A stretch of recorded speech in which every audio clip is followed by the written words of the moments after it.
Sobrang salamat sa comment na to at may content ako tonight. Okay, let's go.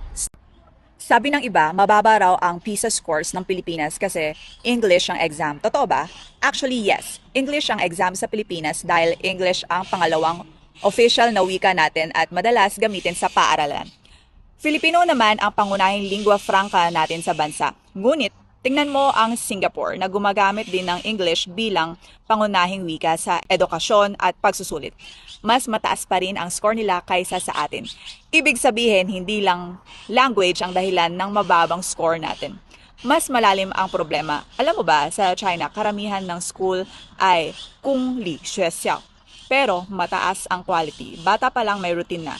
May school bus, maayos ang sistema. Dito, kahit 3 years old, full day na sa preschool. 老师也是保姆. Teacher is also like a nanny, very hands-on. Ang difference hindi lang pera kundi mindset. Dito tuloy-tuloy ang learning kahit summer.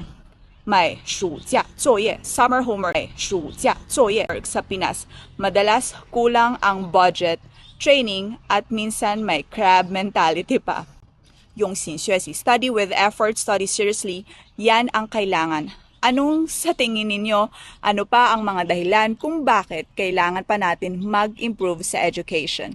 Mindset ba or resources? Comment mo sa baba. Real talk tayo. 明天见.